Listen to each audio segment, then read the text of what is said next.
Sans plus attendre, je donne la parole au professeur Arnaud Dioux. Donc, nous avons eu un exemple très concret wallon avec protocole 3, un exemple très concret de Brussano avec le référent de proximité.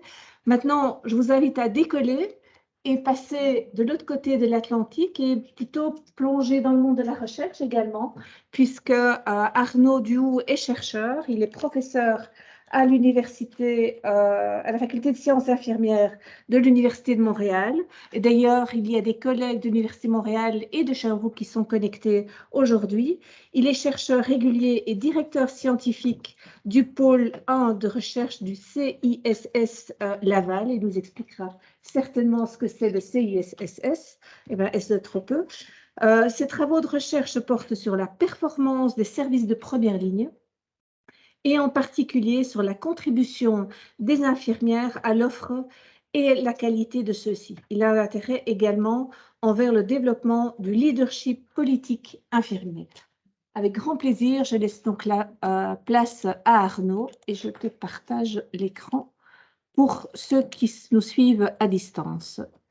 Normalement, ça devait être tout bon. C'est la première. C'est encore mieux. Oui, c'est ça. Merci, j'étais impatient de parler. Et c'est pas de ma faute, c'était numéroté numéro 4, alors j'ai juste suivi les numéros bêtement. Alors, bonjour à tout le monde, merci de l'invitation. Ça a été dit dans la première présentation, moi j'ai la chance d'être en ce qu'on appelait avant une sabbatique, mais on a changé le nom pour dire année d'études et de recherche, ça fait moins année où est-ce qu'on glandouille. Donc c'est vraiment une année d'études et de recherche dans laquelle j'ai la chance de faire un petit peu le tour de plusieurs équipes à travers le monde, avec un focus vraiment sur effectivement comment on peut améliorer, développer la performance des soins de première ligne avec une contribution infirmière plus développée et différente. Je vais focuser aujourd'hui beaucoup sur l'infirmière praticienne spécialisée en soins de première ligne au Québec. Je sais qu'on a des projets aussi avec le rôle de case manager, mais je n'avais pas prévu d'en parler aujourd'hui, mais on pourra en reparler une autre fois.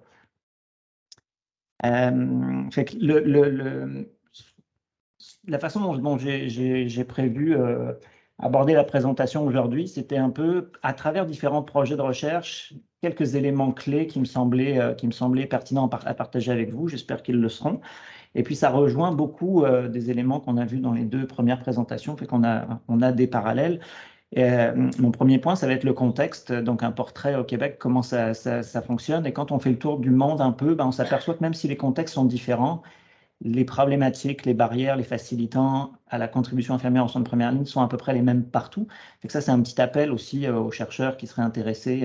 Si vous voulez qu'on développe un projet international comparatif, ce serait intéressant. Deuxième point, on parlait de référence. Nous, on a un enjeu au Québec avec la charge de patients, c'est-à-dire on est référent, mais on va être référent pour combien de patients? On va en parler un petit peu. L'utilisation judicieuse des IPS dans le sens que elles sont utilisées un peu à toutes les sauces, puis on fait un petit point sur la collaboration pour terminer.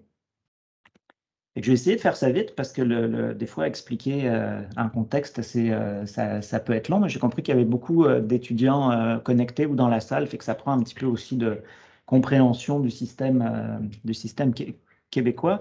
Donc, je vous ai mis une carte pour ceux qui ne sont pas forts en géographie. Là. Je ne veux pas présumer que vous n'êtes pas bon en géographie, mais ça permet toujours de situer. Donc, le Québec est en vert. Le Canada est un pays fédéral, donc je pense que vous savez ce que c'est. Donc, il y a une loi canadienne sur la santé qui garantit la couverture universelle pour tous les résidents du Canada. Donc, ce qui fait que les soins sont censés être gratuits. C'est-à-dire que quand on va voir un médecin, quand on va à l'hôpital, on ne paye pas, il n'y a même pas de franchise, on ne paye rien. Et ça, c'est les grands principes de la loi canadienne sur la santé, mais la santé de compétence provinciale. C'est-à-dire que chaque province développe son propre système de santé et le finance, mais doit respecter les principes fédéraux, donc de gratuité et d'accès. Au Québec, être infirmière, c'est une profession, donc c'est une profession au même titre que 54 autres professions, qui est régie par un ordre professionnel, donc on doit être membre de l'ordre pour avoir un permis de pratique. Et les infirmières ont des activités réservées, donc leur rôle est bien défini par la loi, ce qui implique, par exemple, qu'il n'y a pas besoin de prescription pour faire des pansements. Donc, quand on est infirmière, si le patient a besoin de pansement, on l'évalue, on définit ce dont il a besoin et on fait le pansement. Donc ça, c'est une petite différence, je pense, avec ce qui a été présenté un peu plus tôt. Alors, cette diapo-là est très case. Alors, je vais essayer de faire ça vite. Est-ce que vous voyez mon... Ça passe à l'écran? Oui, OK. Fait que le système de première ligne au Québec s'est développé dans les années 70 avec une volonté d'avoir des petits dispensaires multidisciplinaires de proximité qu'on appelait les CLSC, les centres locaux, CLSC, centres locaux de services communautaires.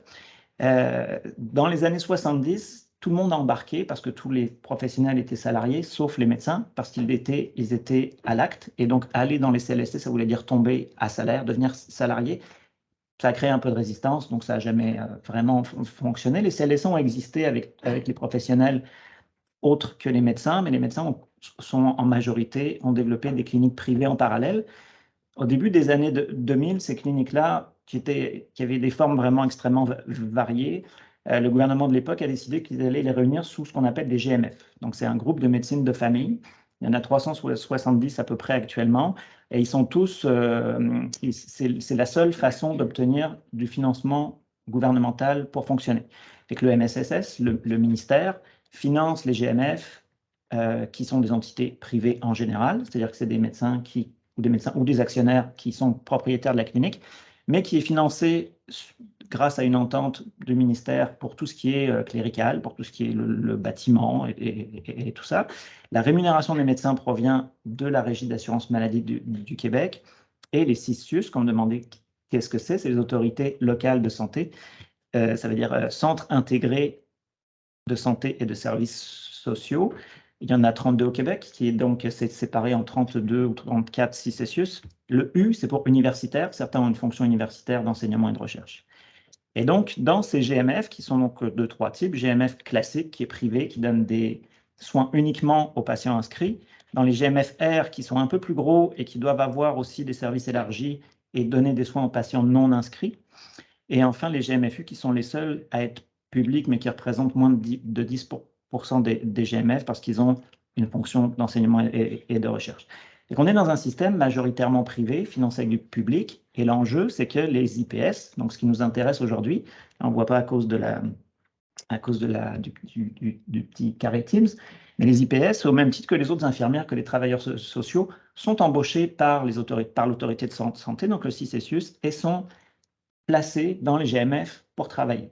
Et vous comprenez que les IPS ont un petit enjeu de gouvernance parce qu'elles travaillent dans un endroit privé qui donc doivent répondre au CA du GMF et en même temps, leur employeur, c'est l'autorité de santé publique. Fait qu'il y a une petite schizophrénie ici qui peut créer des enjeux au niveau de la gouvernance puis au niveau de qu'est-ce qu'elles font.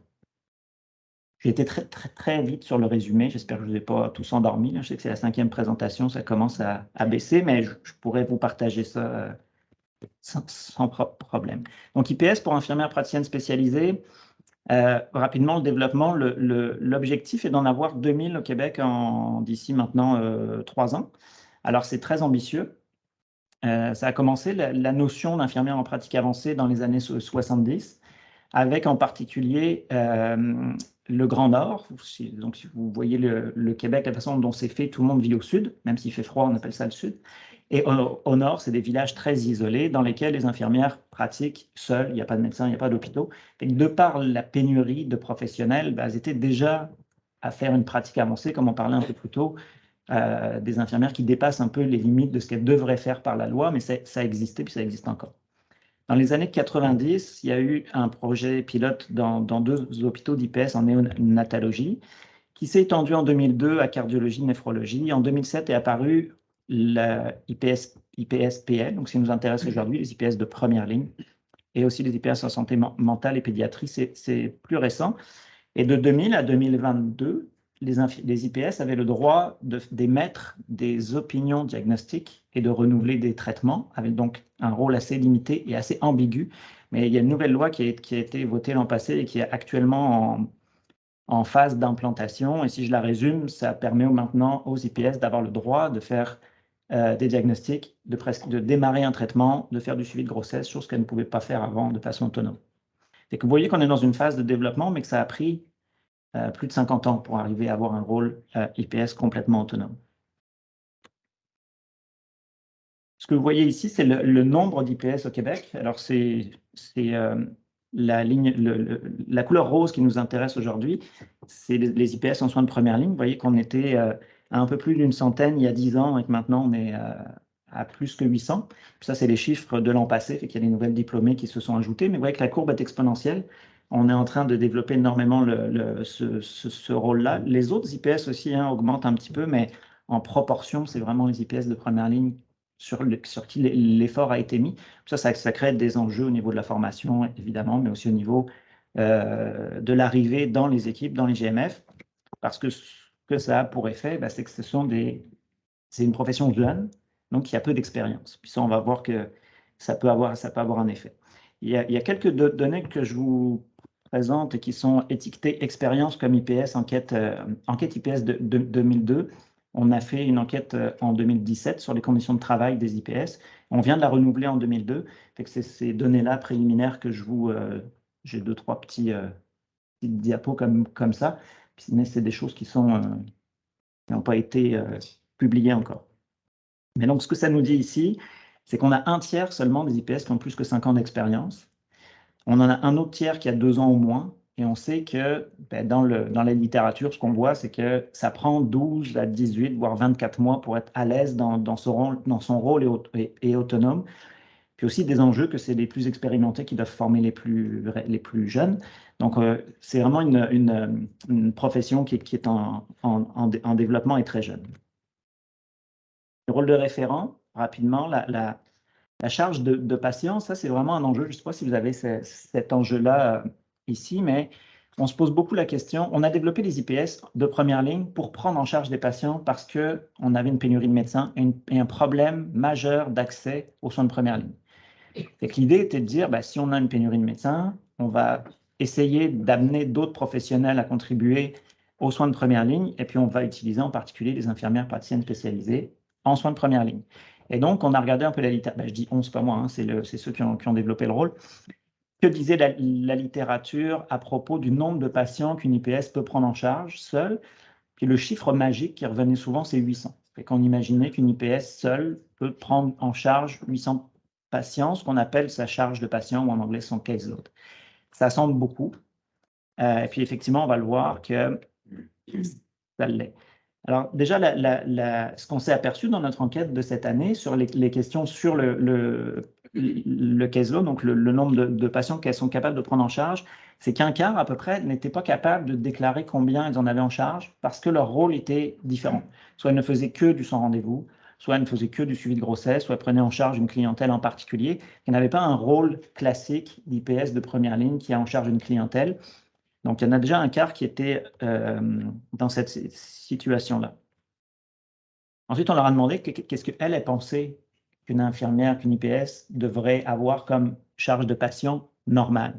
Puis vous voyez que la première année, on est à 150 patients, mais qu'au bout de 50 d'expérience, celle qu'on considère expérimentée, la réponse est qu'on ne devrait pas en avoir plus de 500 à peu près. Donc, on est assez loin du chiffre de 800. Et le nombre de patients réellement inscrits à leur nom, alors ça, c'est des données qui ne tiennent pas compte du fait que il y en a certaines qui sont à mi-temps, il y en a certaines qui peuvent avoir une pratique mixte avec travailler un petit peu ailleurs. Mais vous voyez que on est aux 150 pour celles qui ont 1 an ou moins d'expérience, mais que les IPS expérimentés sont plutôt proches du 450 à 500. Et qu'on est assez loin du 800 espéré.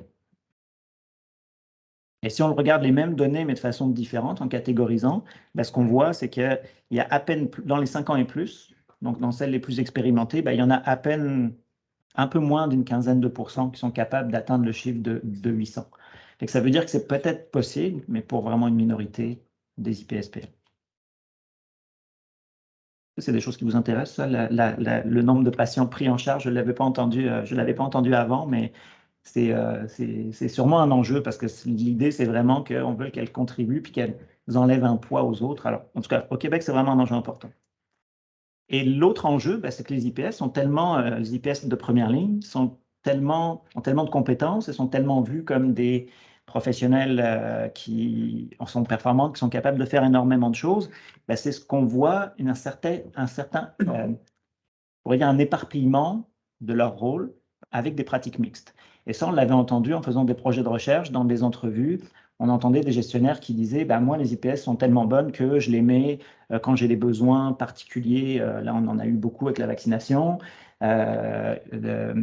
Suite au Covid, je les mets dans nos CHSLD, qui est des centres hospitaliers de soins de longue durée, parce qu'on a des enjeux ici, il manque de professionnels, et ainsi de suite. Et en fait, c'est un peu nous, ce qu'on a vu dans notre enquête, c'est qu'effectivement, il y en a à peu près un tiers qui ne travaillent pas en GMF ou qui passent, je vais le formuler autrement.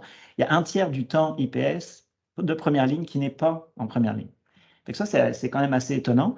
Et puis on voit, par exemple, ici, effectivement, ce que nous disaient les gestionnaires entre l'enquête de 2017 et 2022, on voit une augmentation du rôle des infirmières de première ligne dans ces structures hospitalières de soins de longue durée. On en voit aussi un petit peu à l'université, puis on voit que la catégorie autre a légèrement augmenté aussi avec ces fonctions. Par exemple, il y a eu un projet de développement où les IPS allaient faire du suivi, c'était pour le suivi du dépistage ITSS. Alors, est-ce qu'on a vraiment besoin d'IPSPL pour faire du dépistage ITSS? C'est un petit peu la question. Mais vous voyez qu'il y a, j'ai mis victime de leur succès, c'est qu'on avait vraiment une idée de ce rôle-là qui a tendance à s'éparpiller un petit peu. Et ça, on l'a vu dans un des projets en particulier. Ça, c'est un projet de recherche qu'on a mené dans une clinique qui est dans la banlieue sud de Montréal. Il y a un problème majeur d'encombrement de l'urgence à cet endroit-là. Donc, l'idée, c'était de dire, on a la capacité d'embaucher des IPS, on va les mettre ensemble dans une nouvelle clinique, et puis elles vont prendre en charge beaucoup de patients qui encombrent l'urgence, mais qui n'ont pas besoin de soins de très haut niveau. Puis on va ainsi désengorger l'urgence, offrir une meilleure accessibilité. Ça n'a pas tout à fait fonctionné comme c'était prévu. La première raison, c'est que, comme je vous l'ai expliqué tout à l'heure, les GMF sont des entités privées. Donc là, il faut trouver des locaux, il faut s'entendre avec les actionnaires privés du GMF pour dégager des locaux, puis ça n'a pas marché exactement comme prévu. La deuxième chose, c'est que les IPS avec la COVID ont été un petit peu déployés à droite à gauche où est-ce qu'il y avait des besoins. Puis le troisième point, encore une fois, on revient à l'expérience des IPS, c'est que sur les 9, au départ, il y en avait 2 très expérimentés, et ces 2-là sont partis faire autre chose. Et les IPS qui restaient, elles étaient dans leur première ou leur deuxième année de pratique, et elles ont dit, nous, ça ne nous intéresse pas d'être dans un site délocalisé, on aime mieux être en équipe, on aime mieux travailler avec les médecins et les autres professionnels proches. Et ça nous a un petit peu surpris, parce qu'il y a comme quelque chose d'un peu militant dans le fait d'avoir un nouveau rôle, puis de se mettre de l'avant, et on parlait de leadership politique un petit peu aussi. Et ça nous a un peu surpris de voir on n'a pas senti, en tout cas, il y avait une certaine insécurité des jeunes IPS à aller de l'avant de façon autonome. Donc, dans notre enquête, ça nous a perturbé un peu, fait qu'on a mis des questions sur qu'est-ce qui, lors de votre formation, vous a manqué. Et on avait mis plusieurs choix de réponses. Les 2 en rouge, c'est ceux qui ressortaient le plus. Donc, lors de la formation, ce qui a manqué, c'est de la préparation à la gestion clinique. Donc, vraiment travailler seul à gérer un patient dans son parcours de soins, et un manque de préparation au niveau de l'autonomie. Donc ça, c'était vraiment en lien avec ce qu'on voyait dans les projets de recherche, c'est que c'est difficile pour des nouvelles infirmières, IPS, avec peu d'expérience, et manifestement un problème au niveau de la formation, de travailler de façon autonome. Elles l'ont vraiment identifié comme un problème au niveau de la formation, puis en tout cas comme universitaire, il faut qu'on travaille là-dessus. La bonne nouvelle, c'est qu'entre le moment où c'était le début de leur carrière, donc c'est le 76%, quand on leur repose la question « et maintenant ?» ça descend à 28 ou à 22. Et là, on voit vraiment que c'est l'expérience qui fait que petit à petit, elles s'approprient leur rôle, l'autonomie augmente, et en tout cas, elles sont beaucoup plus à l'aise avec la gestion des patients. Au contraire, ce qui marchait bien dans la formation, c'est le développement des relations de collaboration.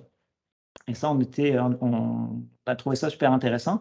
68% dès leur sortie de l'université trouvaient qu'elles étaient à l'aise de développer des relations de collaboration. Puis quand on leur redemande « et maintenant », on monte à 92. Et vraiment, la collaboration, c'est quelque chose qui manifestement s'enseigne bien et continue de se garder quand on pratique. Alors, ça m'amène à vous parler un petit peu de la collaboration. Je n'ai pas vérifié mon temps. Comment? Oui, OK, bon. On a utilisé un petit outil de mesure de la collaboration dans notre enquête. Alors ça, je ne l'utilise pas comme il faut. Normalement, il faudrait faire des moyennes et tout ça, mais ça vous donne juste une idée. On les a questionnés avec un questionnaire standardisé sur leur perception de leur collaboration avec les médecins. Puis vous voyez que la courbe et l'histogramme, en tout cas, sont tous vraiment vers la droite. La ligne rouge, c'est le score milieu de l'échelle. Et que ça c'était juste un petit point pour démontrer qu'en général, la collaboration, ça va bien entre les IPS et les médecins. Ça m'amène à vous parler rapidement d'un autre projet qui s'appelle le projet Archimède et qui est intéressant parce que on se pose la question dans ce projet d'une clinique-là, qui a démarré par le fait que dans une clinique, dans un quartier défavorisé de la ville de Québec, il n'y avait plus de médecins. Ils partaient à la retraite. Il y avait 2 IPS, quelques infirmières qui restaient là, puis qui se sont dit, on ne peut pas fermer la clinique, il faut qu'on fasse quelque chose. Comment arriver à recruter des médecins? Il faut qu'on travaille différemment. Et là, ils ont mis de l'avant le fait que la prise en charge va se faire en équipe et non plus individuelle. C'est-à-dire que même si le patient est officiellement inscrit au nom du médecin, c'est l'équipe, et on revient au teamlet dont tu parlais un peu plus tôt, c'est l'équipe qui prend en charge le patient. Et l'idée, c'est de voir le bon professionnel au moment opportun, et ce n'est pas forcément le médecin que vous allez voir en premier. D'ailleurs, il y a eu un petit article que je trouve le titre intéressant, c'est la clinique aux 20 portes d'entrée, parce qu'il y avait 20 professionnels à l'époque, donc on peut voir n'importe quel des professionnels selon le besoin qu'on déclare en entrant. Ils ont ce qu'ils appellent la pyramide inversée. Ça, je trouve ça très intéressant pour la compréhension de ce qu'ils font. Vous voyez, le médecin, il est en bas de la pyramide, il n'est plus en haut. Ce qui veut dire que quand on a un besoin de première ligne, les patients appellent. Ça demande aussi une formation, évidemment, des agents administratifs, mais vous allez être orienté vers la personne qui est la plus apte à vous prendre en charge dans la limite de ses compétences. Si je prends les infirmiers, IPS et médecins, ben, si votre besoin rentre dans les corps de l'infirmière clinicienne, c'est elle que vous allez voir. Quand elle arrive au bout de ses compétences, vous allez voir l'IPS, et quand elle arrive au bout de ses compétences, vous allez voir le médecin. Mais il y a une collaboration en équipe, des discussions pour savoir comment ils vont prendre le patient et comment ils vont lui donner le professionnel le plus adapté à son besoin. Et donc, le médecin n'est plus la porte d'entrée du système de première ligne. C'est pour ça que la pyramide est à l'envers. Je trouvais intéressant de vous partager cette notion ici. Et ce qu'on a vu dans ce projet-là, si je reviens sur la collaboration, ben, c'est que les difficultés de collaboration et ce qui a nécessité le plus de discussions et de mise en place de mécanismes de collaboration pour comprendre les rôles de chacun. Puis c'est vous qui avez parlé tout à l'heure de connaissance du rôle, et c'est vraiment là qu'il y a eu les difficultés les plus importantes. Ce n'est pas tellement entre les infirmières praticiennes, donc les IPS et les médecins, parce qu'il y avait une assez bonne connaissance de leur rôle et ils étaient assez habitués à collaborer ensemble. La difficulté s'est faite avec les autres infirmières, donc c'est la collaboration intradisciplinaire. Ce qui se passait, en fait, c'est que les infirmières cliniciennes ont eu du mal à voir le lien ou la limite de leur propre rôle et là où commençait le rôle de l'IPS. Et comment on fait du suivi en conjoint? Les infirmières cliniciennes avaient l'habitude, pour des cas peu graves, grâce aux ordonnances collectives et tout ça, de voir le patient, de terminer leur intervention puis de renvoyer le patient à la maison. Mais l'arrivée des IPS, des fois, a fait que certains suivis conjoints nécessitaient plus de consultation, de discussion et tout ça. Et les infirmières cliniciennes ont senti une perte d'autonomie, en fait, suite à l'arrivée des infirmières praticiennes spécialisées. Et donc ça, c'est vraiment quelque chose qui est important, c'est quand on amène une nouvelle profession, on ne veut pas, comment dire, on veut pas enlever du pouvoir ou de l'autonomie à d'autres choses. C'est vraiment ce qui ressortait des entrevues de ce projet-là. Alors, je vais terminer là-dessus.